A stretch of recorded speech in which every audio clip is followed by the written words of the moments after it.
Crispy chicken strip.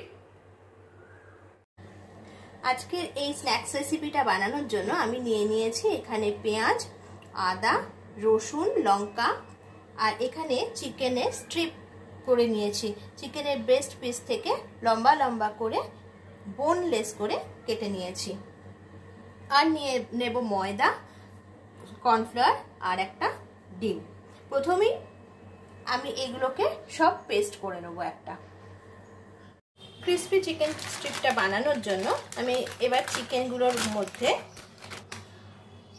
1 table চামচ ময়দা, ঠিক একই পরিমাণে কর্নফ্লাওয়ার দিয়ে দেব, স্বাদ অনুযায়ী নুন দেব, সামান্য একটু হলুদ দেব আর পেঁয়াজ রসুনের মিক্সটা দিয়ে দেব। রাইসের চিকেন মশলা একটু দিয়ে দেব, ডিমটাকে ফেটিয়ে দিয়ে দেব। সব কিছু দিয়ে এবার ভালো মতো এগুলো চিকেনটাকে মাখিয়ে রেখে দেব আধ ঘন্টা মতো। ম্যারিনেশনটা হতে হতে আমি এখানে আর একটা কোটিংয়ের জন্য খানিকটা ময়দা, বেশ খানিকটা ময়দা আর কর্নফ্লাওয়ারের একটা কোটিং তৈরি করব, ড্রাই কোটিং। এই কোটিংটাতেও যাতে স্বাদ আসে একটু সামান্য পরিমাণ নুন দিলাম, একটু হলুদ দিলাম, চিকেন মশলাও একটু অ্যাড করে দিলাম। সব মশলা দিয়ে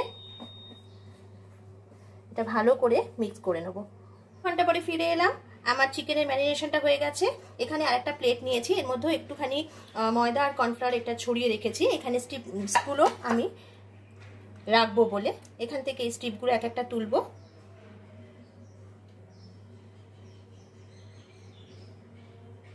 ভালো করে এপিট ওপিট করে এই ড্রাই কোটিংটা করে নিয়ে আমার এই প্লেটটাতে তুলে রাখবো। এভাবে আমি প্রত্যেকটা চিকেন স্ট্রিপকে কোট করে নিয়েছি।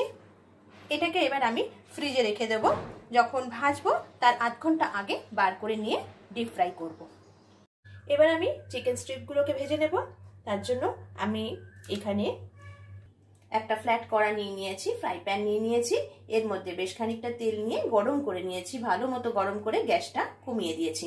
এর মধ্যে এবার আমি আমার চিকেন স্ট্রিপগুলোকে দিয়ে দেব।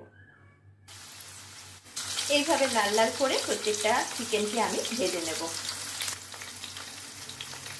আমি আরও আর একটা লট দিয়ে দিয়েছি। সবকটা চিকেন স্ট্রিপকে আমার ক্রিস্পি করে ভাজা হয়ে গেছে।